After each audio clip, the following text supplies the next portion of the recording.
이렇게 설계되어 있다. 신라의 왕가는 북극권에서 바로 동명왕에 태어나갖고 마국간에 버려지지요. 그랬는데 똑같이 예수가 마국간에서 태어납니다. 모닝이잖아. 네, 그쵸. 모닝캄이잖아. 탕이라는 단어를 씁니다. 예. 거기가 바로 아까 얘기했던 북해기선. 아. 네. 그러니까 이 유대교의 매너라나 신라 왕관이나 완전히 다른 문화가 아니라 그 근원에는 무엇이 있는 거냐? 바로 순록의.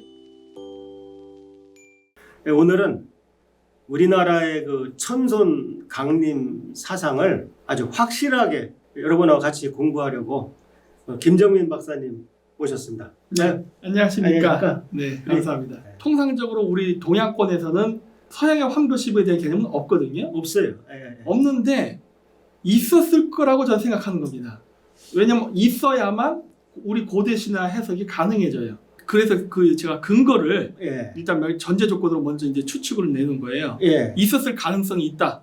첫 번째, 일단 황도12궁은 여기도 써놨지만은 예. 이거 수메르에서 먼저 시작됐습니다. 현존하는 기록 중에 황도12궁의 개념이 가장 오래된 거는 수메르예요.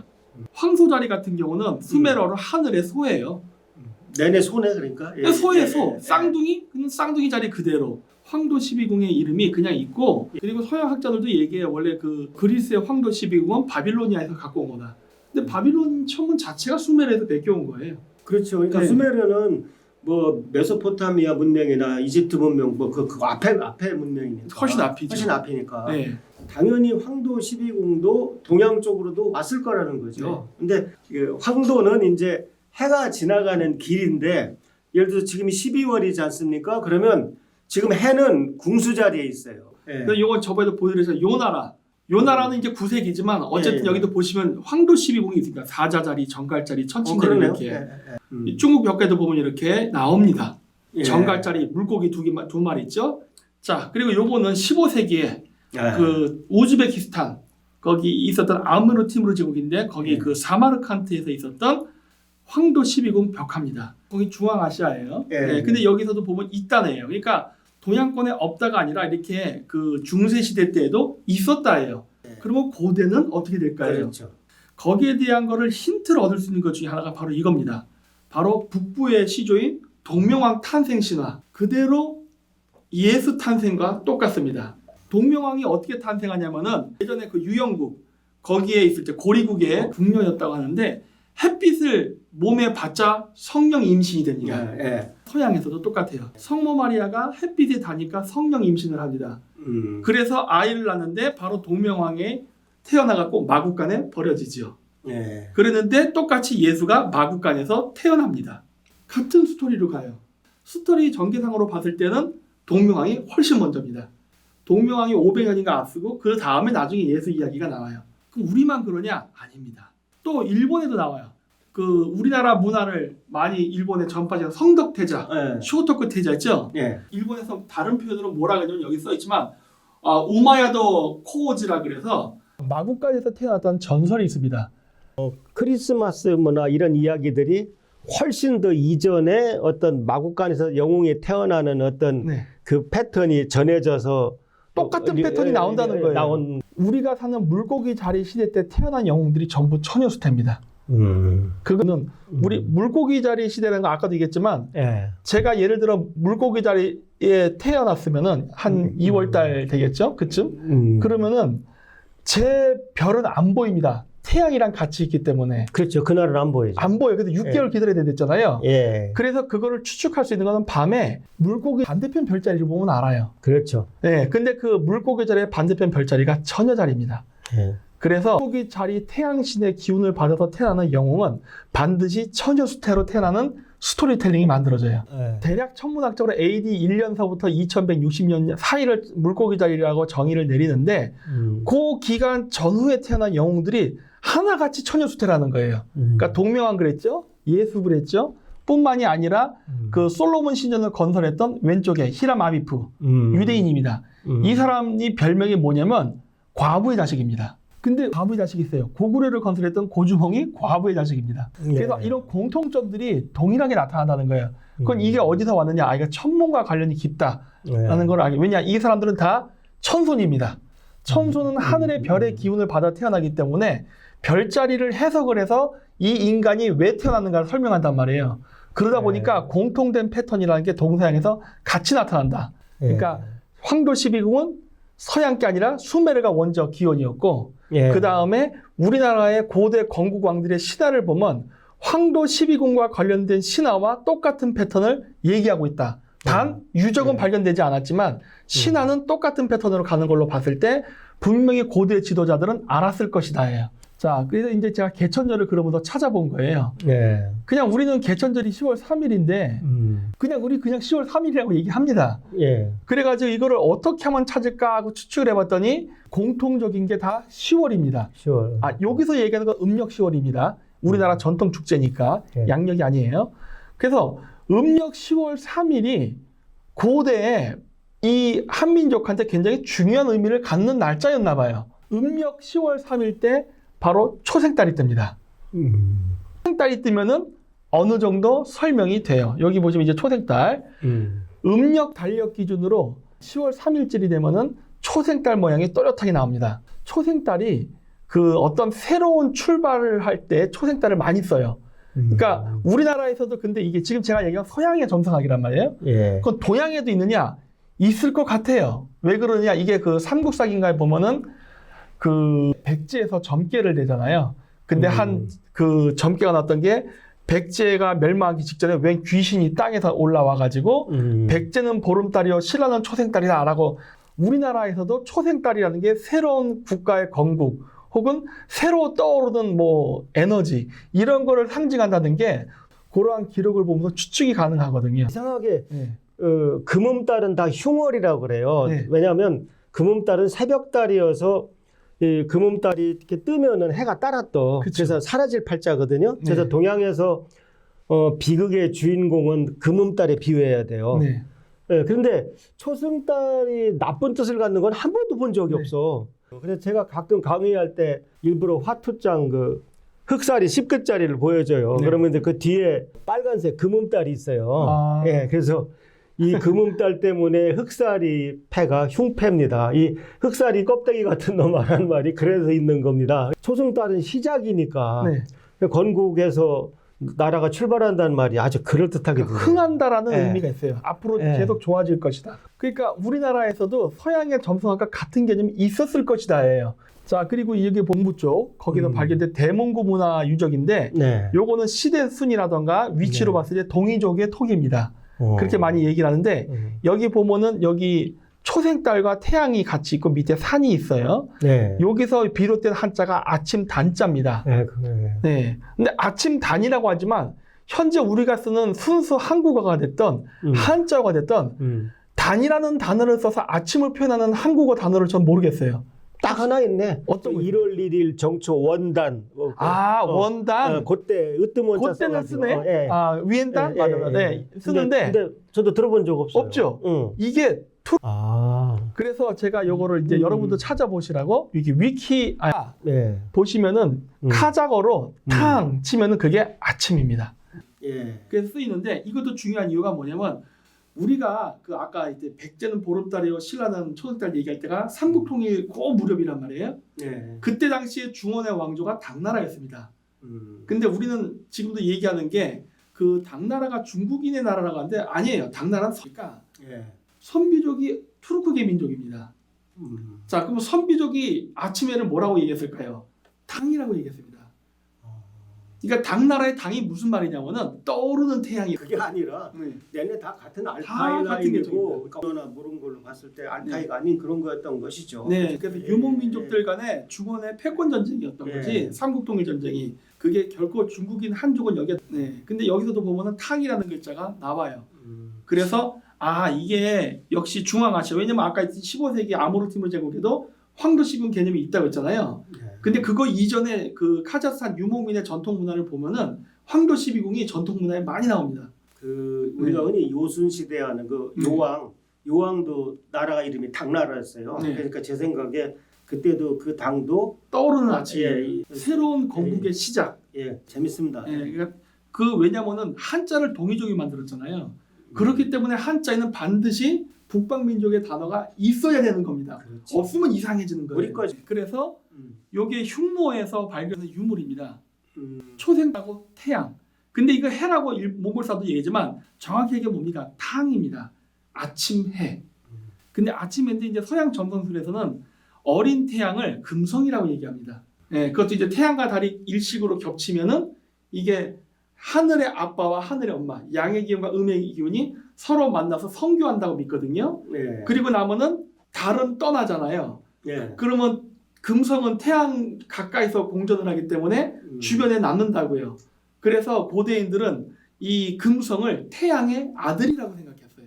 아, 그러면 저 네. 엄마가 나갔구만. 엄마가 달이 멀어지고 해가 아빠면은 옛날 땐 태양이 엄마였습니다. 태양이 엄마였어요. 네, 그러니까 이게 그럼 지금 달 아빠가 나갔구만. 남자는 배, 여자는 항구. 배가 초생달 아닙니까? 네. 원래 금성은 네. 무조건 한 달에 한 번 저기 달에 초생달 어머니가 금성 아이를 안고 있는 형태로 많이 묘사가 돼요. 이게 서양이나 이런 데 보면 성모 마리아와 아기 예수 이런 것들 있죠. 이런 개념들이 이러한 천문 현상을 우상화해서 만들어진 거예요. 그러니까 나와버렸잖아요. 이슬람인들이 쓰기 거의 뭐 1500년 이전부터 이미 동북아시아에서는 쓰였던 거예요. 예. 괜찮죠? 그래서 이게 실질적으로 이렇게 이러한 천문학적 현상을 아주 드물게 나타내요. 저 가리는 현상은 흔히 네. 일어나는 거 아니에요. 저런 건 참 귀한 사진입니다. 예. 그래서 이 천문학적 현상을 고대들이 굉장히 의미를 두고 예. 상징으로 쓴 거예요. 그 몽골도 마찬가지로 몽골 국기에도 보면 가운데 초생달과 금성이, 그러니까 금성이라고 하는데 여기 보면 위에 불이 있잖아요. 예. 불이 있는 이유가 그 중앙아시아 탱그리 신화에 의하면 그 탱그리가 우주와 지구를 창조한 다음에 그 태양 주변을 그 백마를 타고서 금성 머리에 불을 붙여서 막대기에 꽂고 들고 다니는 꼴이 이렇게 몽골에서는 아까 제가 얘기했죠. 요 예. 양쪽에 그 기둥 말총 있는 거 이걸 숄이라고 부르는데 예. 흰색과 검정색을 놓는데 이게 달과 티칸이 앉아요. 그게 우리나라에서는 1월 오봉도죠. 예. 근데 어차피 똑같은 게 그래서 한데 태양을 그려놨는데 왜 이렇게 해놨느냐? 아까도 얘기했듯이 탱그리 신화에 의하면 탱그리가 금성을 막대기에 꼽아서 들고 다녔다고 그래서 보통 이 행성을 표현할 때 이렇게 기둥으로 표현합니다. 근데 이거는 유대교도 동일해요. 솔로몬 신전 앞에 보면은 뭐 자킨, 보아즈, 뭐 야킨이라고도 하는데 그게 태양의 기둥과 달의 기둥입니다. 그래서 이 별을 기둥으로 묘사한다는 개념이 몽골에도 있고 유대교에도 있고 우리나라에도 똑같아요. 그러니까 하여튼 기원이 같은 거야. 같아요. 예. 이게 자꾸 같은 게 나오는 거예요. 그래서 그러네. 이게 동생이 자꾸 비슷하구나라는 거를 알게 되는 거예요. 근데 이게 고대로 갈수록 더 많이 빈번하게 나타납니다. 예. 이 초생달과 금성을 쓰는 심볼이 이렇게 왼쪽 위에 있는 거는 기독교예요. 저기 보면 그 모세 10개를 묘사한 그 성게 아크 아닙니까? 밑에는 힌두교 크리슈나, 그 다음에 가운데 있는 거는 브리아트, 그 다음 오른쪽에 위에 있는 건 불교 본다면 이렇게 성모 마리아. 예. 메소포타미아 문화에서도 아이시스 시대 이렇게 머리 위에. 심지어 카톨릭도 이거 카톨릭 성당 한번 볼 수 있는 심볼이잖아요. 여기도 보면 이렇게 배를 초생달처럼 모양을 만들어서 여기다가 야훼를 얹어 놓습니다. 예. 이거 뭐야? 다 똑같네. 이거는 기독교 이전에 로마에서 믿었던 미트라. 여기도 보면 초생달에다가 금성 위치에다가 이렇게 사람을 놓습니다. 예. 그러니까 중요한 거는 금성의 위치에 구글 번역기에 요 왼쪽에다가 한국어 고르고 오른쪽에 카자고를 고른 다음에 아침 치시면은 카자고로 탕이라 나옵니다. 그렇군요. 그래서 아예 탕이라는 단어 쓰고 지금도 써요. 그 뭐 아침이다 카이르르 탕 그러면은 우리나라 뭐 항공기 기내지도 뭐 모닝이잖아. 네, 그쵸. 모닝캄이잖아. 그 탕이라는 단어를 씁니다. 예. 그리고 새벽 하원은 카자고로 탕 예르쟁. 잠깐만. 네. 나이 드니까 자꾸 눈물이 나. 다시요. 예. 그 사툰다리아 축제가 열리는 이 신의 이름이 이미지가 이렇게 되어 있는 거예요. 앞서 신들과 마찬가지로. 예.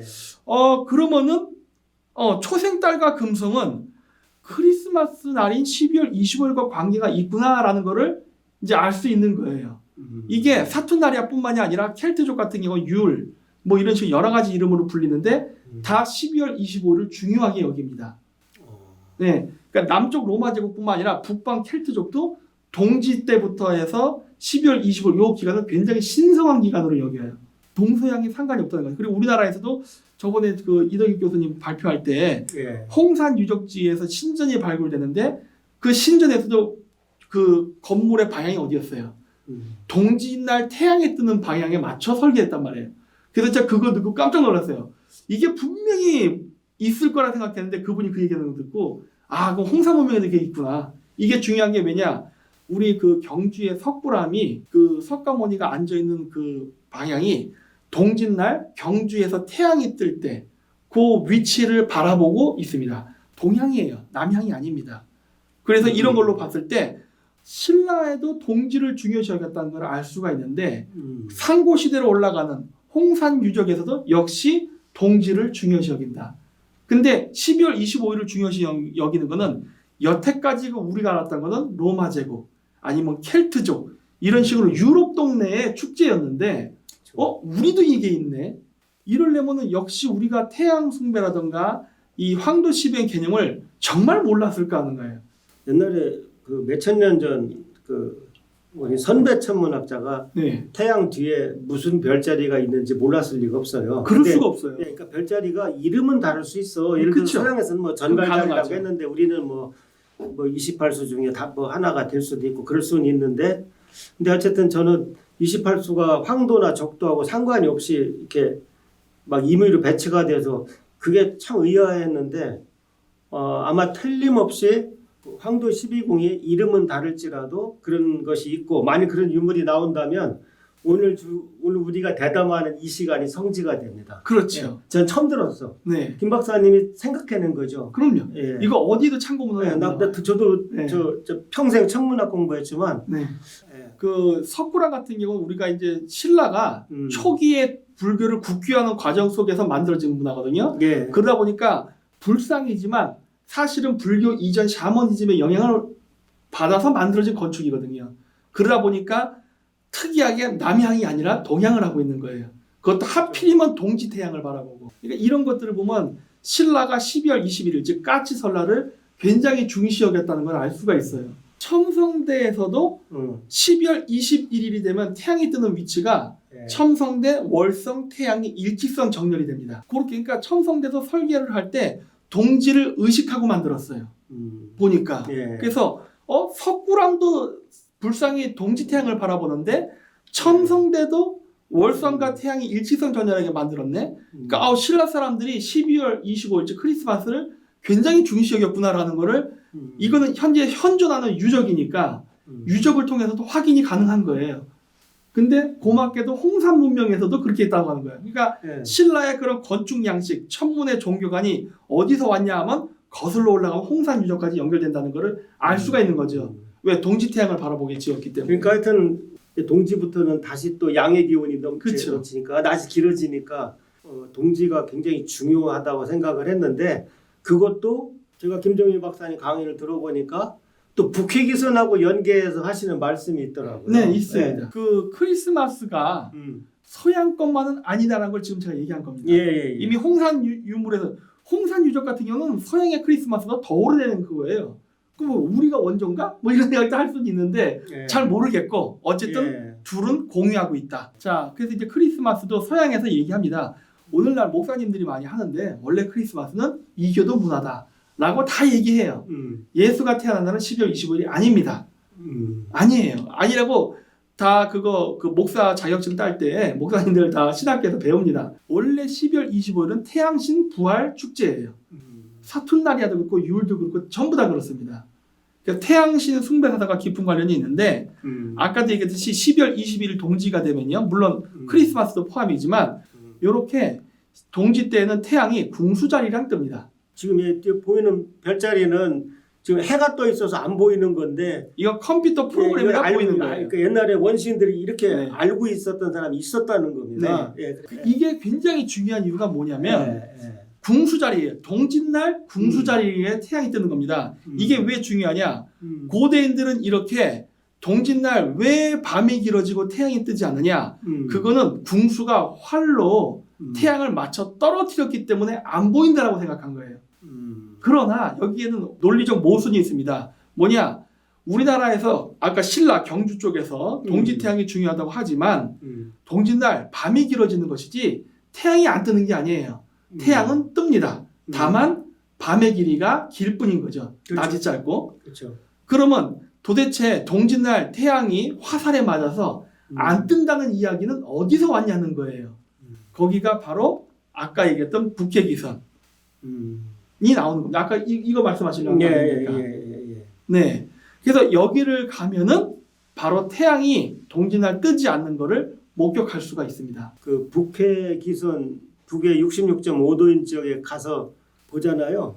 그 동짓날에 해의 고도가 북해기선 지방에서 남쪽의 해 고도가 0도가 돼요. 지평선에 있어요. 네. 예. 그러니까 그날 하루는 해가 없어진 것처럼 보이는데 앞뒤로 플러스 마이너스 며칠 동안은 이제 해가 낮인데도 그 지평선이 있는 것처럼 보입니다. 이것도 사실은 90도 빼기 파이 플러스 델타라는 게 있을 겁니다. 그러니까 90도에서 먼저 뭘 빼냐면은 파이가 그 지방의 위도예요. 그러니까 66.5를 빼고 그 다음에 플러스 델타인데 델타는 더 어려워졌네.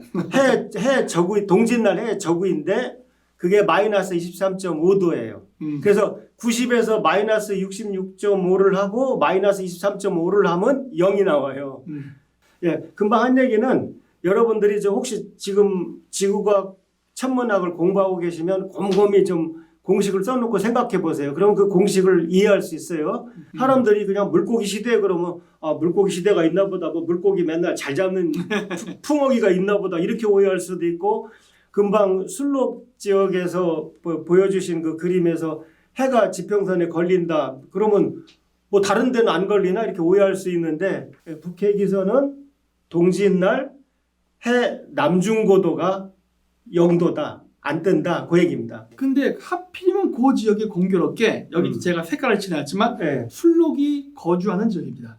그건 왜 그렇지? 이건 주치학 교수님의 논문을 통해서 제가 알게 된 건데 술록이 먹는 풀, 이끼가 여기서 자랍니다. 그 위도에서. 네, 술록은 추운 데 사는 동물이에요. 예. 그러다 보니까 저 지역에 사는 사람들은 술록을 교통수단으로 써요. 예. 근데 공교롭게 신라의 왕관이 술록의 뿔을 묘사해서 만들었어요. 출자라는 거. 예. 예. 그러면 이제 답이 풀리는 거예요. 신라의 지배계급이 북구권 저쪽에서 온 사람들이구나. 그러니까 그쪽을 신성시 여겼던 사람이구나라는 거를 알게 된 거예요. 그러니까 왕관이 술록관의 모양. 예. 그 다음에 경주에서 발견된 천마총. 천마도가 시베리아산 자작나무에 그려졌습니다. 예. 아니 주변에 나무 많은데 왜 다 제쳐놓고 굳이 시베리아에서 자작나무를 가져왔느냐예요. 그러니까 얘네들이 이 북구권을 왔다 갔다 했던 인물이고 이러한 천문현상을 알았다요. 왜? 동짓날 태양이 안 뜬다는 거는 저기를 가야만 볼 수 있는데 신라 사람들은 왜 그렇게 동지에 그렇게 심혈을 기울였냐는 거예요. 그건 쟤들이 저쪽에서 원래 살았던 사람이기 때문에 동지를 새해의 기준으로 잡는 게 저쪽에 살았기 때문이 아닌가라고 보는 거예요. 자, 그래서 요거 아까 세천동원 얘기해서 빼고 넘어갈게요. 그래서 아까 얘기했던 게 이겁니다. 거기 북구권에서는 태양이 12월 25일 날 뜨지 않고 막 보일랑말랑 여명만 보이다가 그냥 사라집니다. 해가 안 떠요. 요게 5일 혹은 7일 뭐 그때그때 좀 다른데 이 현상이 지속됩니다. 그래서 다음 거는 이게 솔라시커라는 프로그램인데 여러분 아이폰으로 다운받을 수 있습니다. 솔라시커라는 프로그램 찾으시면 돼요. 여기 보시면 나오지만 12월 21일 동짓때가 되면은 아까 얘기했던 그 북구권 있죠? 예. 일출 일몰 시간이 안 나옵니다. 안 떠요. 여기 보면 날짜가 조그맣게 써있는데 12월 21일 동짓날이에요. 예. 안 뜨고 크리스마스 때도 안 떴어요. 2022년에는. 예. 근데 12월 27일이 되니까 11시 59분에 떠서 1시 15분, 약 1시간 정도 살짝 떴다가 예. 집니다. 예. 그러면서 점점 낮이 길어져요. 이거를 고대인들은 태양신의 부활이라고 믿었어요. 예. 네. 그래서 12월 21일 동지가 중요한 이유는 태양이 안 뜨는 시점부터가 새해라고 고대인들은 생각했나 봐요. 그러니까 크리스마스 때 이런 현상이 일어난다. 그래서 크리스마스 때 이 날이 되면 태양신이 부활했다라는 거를 축하합니다. 이게 로마의 사툰날이야. 그러니까 크리스마스의 기원이 됐던 로마의 사툰날이아나 예. 켈트족의 유울 축제도 똑같이 태양신 부활 축제라고 얘기하는데 그 기원은 시베리아라는 거죠. 예. 그래서 그날이 되면 어떻게 되냐? 바로 그 지역에 있는 원로들이죠. 부족의 할아버지들이 술록을 타고 음식을 잔뜩 싣고 부족을 찾아다니면서 그러니까 부족민들을 야 드디어 해가 떴다. 이제부터 추위 끝 따뜻함 시작이다 하면서 그 부족민들한테 먹을 걸 나눠줬답니다. 그때 이제 그 광대버섯, 그 독버섯이죠. 그거랑 이제 뭐 육포 같은 것들이죠. 네. 그다음 뭐 이제 선물로 뭐 애기들 잠바라고 해야 될까 추우니까 뭐 신발 이런 것들 이제 선물을 줬는데 이 네. 원로들이 어떻게 가느냐? 산타크로스가 루돌프 사슴코를 타고 선물을 싣고 가는 것처럼 산타클로스 즉 마을의 원로 할아버지들이 루돌프 사슴코 술록을 타고 선물을 즉 뭐예요? 각종 먹을 거 그다음에 가죽옷 추우니까 이런 것들을 싣고 굴뚝으로 선물을 준다. 여기에 있죠. 이게 바로 그 시베리아의 선사시대 때 거주 유적지를 재현해 놓은 겁니다. 보시면은 가운데 이렇게 사닥다리를 요 구멍을 뚫어놓고 해놨어요. 요 밑에 보면은 요리하는 이런 도구입니다. 난로예요. 그래서 이 가운데 구멍이 굴뚝입니다. 그래서 산타클로스가 굴뚝을 타고 내려와 선물을 준다는 이야기 자체가 그냥 시베리아 샤머니즘이에요. 왜냐? 거기가 아니면 이런 거를 볼 수도 없고 할 수도 없습니다. 가끔 영국 사람들이 이거 흉내낸다고 크리스마스 날 굴뚝 들어가다가 끼어서 죽는 사람들이 발생하는데 그 동네 풍습이 아니에요. 걔들도 가져왔다고 했잖아. 시베리아. 왜냐면 이게 시베리아는 추우면은 눈이 안 녹고 쌓여버린다. 시베리아는 안 녹고 계속 쌓인단 말이에요. 그러다 보니까 입구가 눈으로 막히니까 지붕으로 왔다 갔다 했어요. 그러다 보니까 동짓날이 되면은 굴뚝으로 사다리 타고 내려와서 이런 선물도 주고 했던 이 이야기가 바로 이 북극권의 시베리아 샤머니즘의 전통이거든요. 걔들이 이렇게 했다는 거에 나오는 거예요. 그리고 여기서 자라는 나무가 뭡니까? 시베리아산 자작나무, 타이가 산림지 되지 않습니까? 그러니까 아니 팔레스타인 지방에서 예수가 태어나고 뭐 어쩌고 부활했다고 하는데 왜 중동 지방에서 선인장에다가 장식을 해야지 왜 지네 동네는 있지도 않은 시베리아산 크리스마스 추리에다가 장식을 합니까? 이 문화가 어디서 온 거예요? 그냥 그대로 다 시베리아예요. 그래서 또 어떤 분이 그래서 그 얘기를 하더라고요. 그 박사님, 하지만 예수님이 3일 만에 부활한 건 사실 아닙니까? 그래서 그것조차도 태양신 부활 축제입니다. 왜? 태양이 화살에 맞고 떨어져서 죽었다가 다시 부활하는 거거든요. 그게 금성이 성장을 해서 이제 새로운 태양, 타항이 되는 거거든요. 그 컨셉 자체가 그냥 다 시베리아 샤머니즘이에요. 근데 기독교에서는 그게 어떻게 변하냐? 우리는 화살에 맞아 죽었다 했잖아요. 궁수자리. 유대교에서는 그게 롱기누스의 창이 됩니다. 창으로 태양을 찔러 죽인 게. 예수가 창에 찔려 죽잖아요. 십자가 못 박혀 있다가. 제일 감동적인 게 우리 동양에서도 그 해를 이렇게 해가 뭐 너무 많아서 밝아서 활로 예가 떨어뜨렸다 그렇죠. 이런 예가 있어요. 그거하고 그 궁수자 근데 그 궁수자리가 하필 또 활이야. 하필 또 활이에요. 그러니까 이게 우연이냐? 아닌 것 같다는 거죠. 오늘 김 박사님이랑 저랑 얘기하는 거는 현재 교과서에 들어갈 수는 없는 얘기들 같아요. 그런데 아니라고 부정할 근거도 전혀 없는 겁니다. 그래서 만일 제 생각에 역사는 제일 중요한 건 고증 같아요. 네. 만일 정말 단군조선과 황도가 관련된 어떤 뭐 유물이 나왔다든가 이런 유물이 나오게 되면 세계사 다 뒤집어지는 맞아요. 겁니다. 근데 그래야만 설명이 된다는 거예요. 그러니까 지금 그러네요. 이게 이렇게 아니라면 그러네요. 설명 자체가 안 된다예요. 네. 그러니까 어떻게 보면 전 세계 뭐 유라시아 대륙 다 퍼져 있던 이런 그 크리스마스 문화를 어떻게 보면 이제 와서는 교회하고 성당이 독점하게 된 그렇게 그렇죠. 거꾸로 우리가 조선 말기에 역수입을 한 거죠. 그렇죠. 근데 그거 원래 네. 그게 천성강림하고 관련이 깊은 행사라는 거예요. 네. 그 크리스마스가 뭐예요? 예수님 오셨네 아니에요. 하늘로부터 천성강림이거든요. 그렇죠. 이제 크리스마스를 이제 얘기하는데 그 신라와 크리스마스가 무슨 관련이냐? 아까 얘기했던 겁니다. 바로 이거죠. 신라의 왕관이 술록의 뿔을 닮아 있다예요. 이렇게. 이 술록 뿔을 보면요, 앞쪽은 출자 모양으로 생겨 있습니다. 네. 옆에는 이렇게. 그러니까 신라의 왕관이 술록 뿔이네.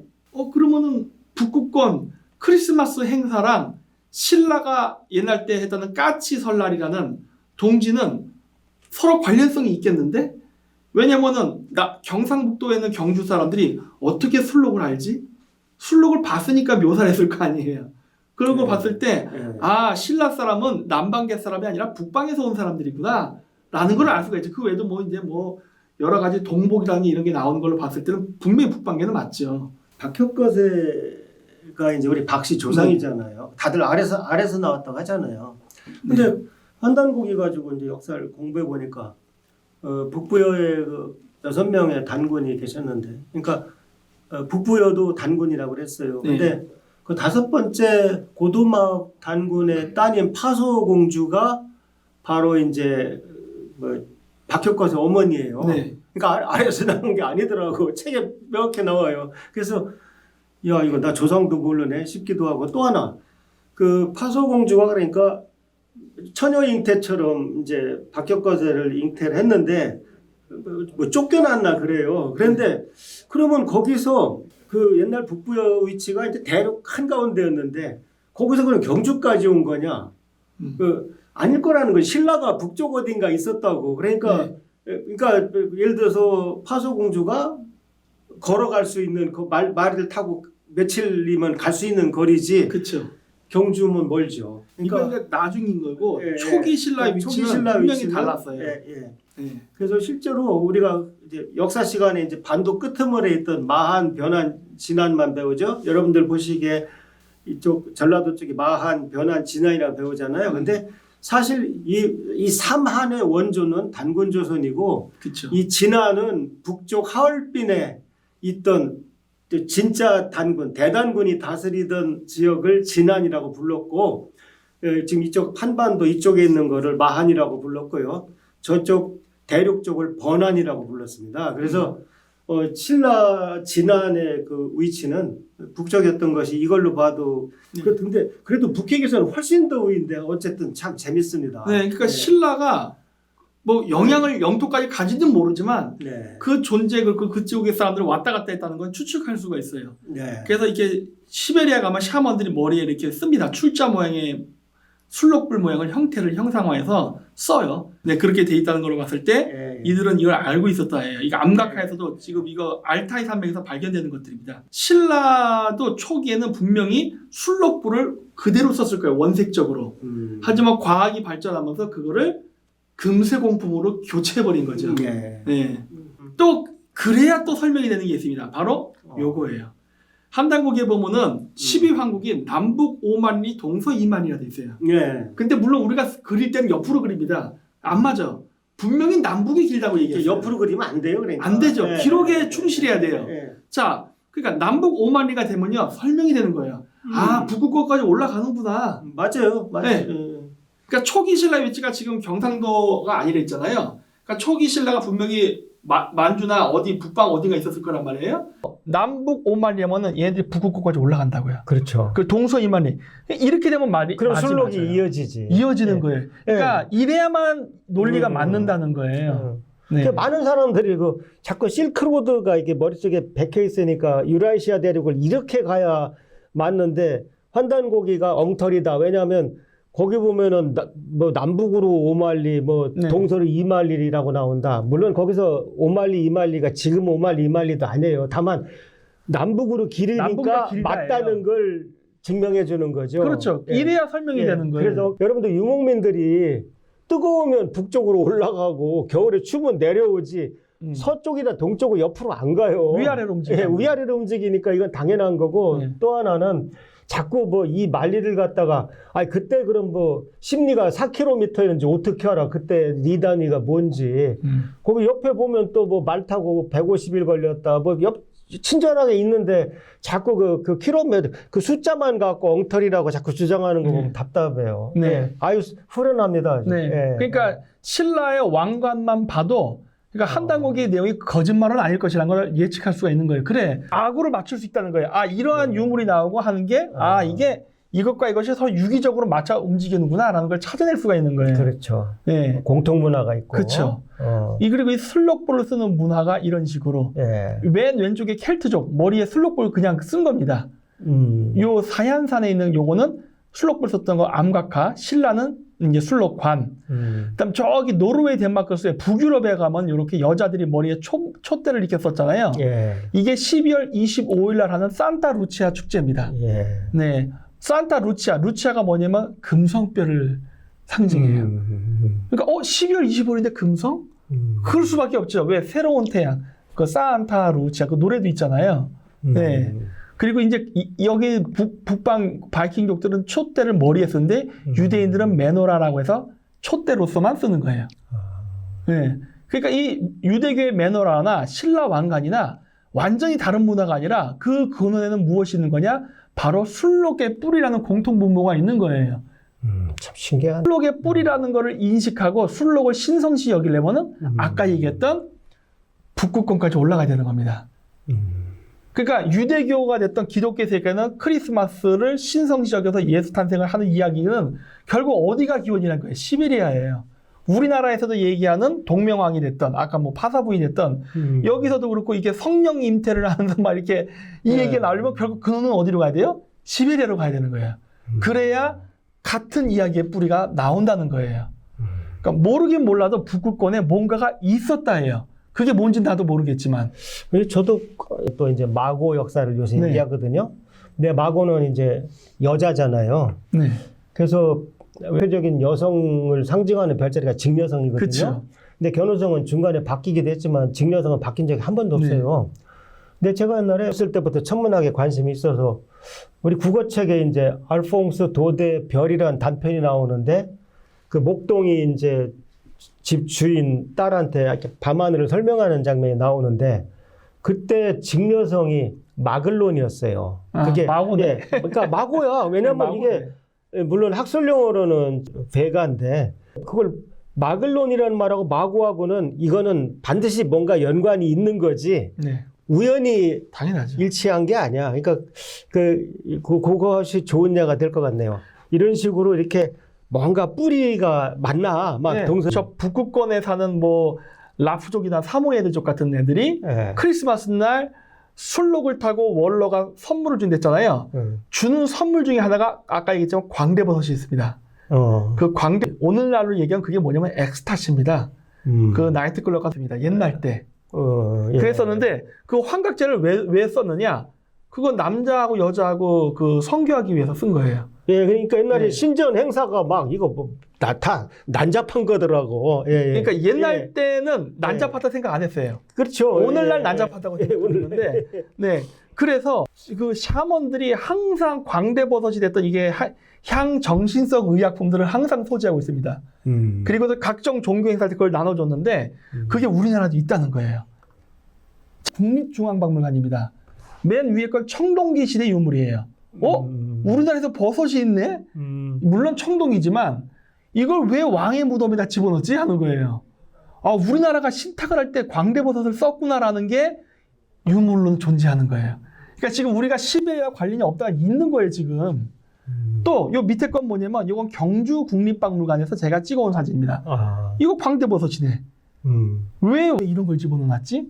전에 내려온 거지. 그러니까 광대버섯이라는 게 계속 내려와서 네. 그 왜 만드는지도 모르고 하여튼 버섯을 만들고 늑 집어넣은 거죠. 그렇죠. 예, 예. 술록에 왕관을 쓰고 시베리아산 자작나무로 천마도를 그리고 예. 그리고 또 이제 이 광대버섯은 추운 지방에서만 자라요. 예. 그리고 거기에 광대버섯을 왕의 무덤. 왜냐면 신라의 왕 같은 경우는 종교 지도자였잖아요. 그러니까 하늘에게 그 물어보는데 신탁을 할 때 반드시 정신성 의약품을 먹습니다. 그래요. 환각 계시를 상태에서 만나? 네, 그렇게 해요. 예. 그게 고대 종교의 모든 특성이 그리스도 그랬고 뭐 페르시아, 로마, 뭐 메소포타미아 다 그랬습니다. 근데 우리나라도 그랬다는 거예요. 밑에는 신라고 위에는 청동기니까 고조선입니다. 고조선 애들도 그랬고 신라도 똑같이 했었네. 그럼 몇천 년 내려온 거야. 그러니까 여기서 벌써 동상이 또 만난다는 거예요. 예. 또 똑같네요. 그러면은 신성한 버섯이라고 해서 이게 영국 퍼드 대학교의 교수가 쓴 책입니다. 이 사람 이 책 쓰고서 기독 엄청 욕먹고 교수직까지 쫓겨나가 엄청 고생한 사람이에요. 나중에 인정받았습니다. 근데 이 사람이 뭘 썼느냐? 모세가 10계명을 받기 위해서 불타는 떨기나무 앞에서 메시지를 받을 때 모세가 먹은 게 바로 환각제라는 거예요. 그 혹시 스파르타 300이라는 영화 헐리우드 아시죠? 지는지 점괘를 달라 하니까 그 자기 여동생 샤먼으로 하잖아요. 그 여자가 뭡니까? 환각 상태에 빠져 있잖아요.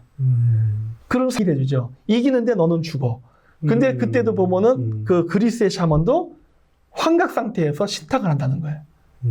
우리나라도 그 옥문화 전시회 같은 데 네. 가면은 그런 면이 그렇게 많아요. 그게 신탁의 옥을 가지고 있던 사람들이 귀족이나 왕족이지 그게 일반 그럼요. 서민이었겠어요? 그러니까 옛날에는 결국 상황에서 어떤 제천 행사든 뭔가 행사를 하게 되면 반드시 그쪽으로 갔던 것 네. 같아요. 예. 그 과정에서 그 신탁을 할 수 있다라고 믿었어요. 그러니까 예. 메소포타미아 수메르 문명도 그랬었는데 예. 고조선 문명도 똑같네. 근데 또 신라는 어때요? 토를 보면 토가 전부 색을 밝혀서가 아니라 그게 종교 행사였어요. 그리고 지금도 일본 신사를 가면은 몇몇 신사는 지금도 신탁할 때 하는 건데 지금은 그걸 통해서 점을 하는 건 아니지만 그냥 하나에 조금씩. 예. 예. 그래서 이런 식으로 한 거고 요게 이제 아까 보여드렸던 그 첨성대입니다. 예. 이게 화질 기점으로 동짓날 태양이 뜨는 위치가 월성 쪽에서 뜹니다. 보시기에 정동 방향이 이쪽 북쪽이면 정동 방향에 그 약 30도 정도 밑으로 내려간 데서 뜨니까 그쵸. 이 그림이 맞는 거죠. 네. 예. 그리고 절정에 떴을 때가 천관사. 김유신이 천관녀를 만났다는데 여기입니다. 태양이 정점이 뜨는 위치가 여기예요. 예. 그 다음 태양이 지는 위치는 인왕동 고분군 쪽으로 집니다. 벌써 신라가 동지를 중요시 여겼다는 게 여러 군데서 나타나요. 석굴암도 불상이 동지태양을 바라보게 설계되어 있다. 첨성대도 동지태양을 바라보게 설계되어 있다. 신라의 왕가는 북극권에서 볼 수 있는 술록관을 쓰고 있다. 천마총은 시베리아산 자작나무다. 이런 식으로 전부 다 북방을 가리키고 있다는 게 쫙 나오는 거예요. 이게 정말 우연의 일치일까 하는 거예요. 이렇게나 많은데. 예. 그래서 얘네들이 태양 숭배 사상이 있었고 그랬기 때문에 황도 시비의 개념을 알았을 수밖에 없다라고 보는 거예요. 크리스마스는 깊은 관련이 있다라는 거를 알 수가 있는 것이고 자, 그리고 이제 다시 개천절로 돌아갑니다. 처음에 분명히 전 개천절을 얘기했어요. 그런데 지금 크리스마스를 중간에 신나게 설명했습니다. 근데 우리가 아는 건 크리스마스는 양력 12월 25일이고 개천절은 음력 10월 3일이에요. 날짜가 다르잖아. 근데 왜 크리스마스를 여기다 갖다 붙이려고 그래? 이상한 거 아니야? 하는데 이유가 있습니다. 요거는 현재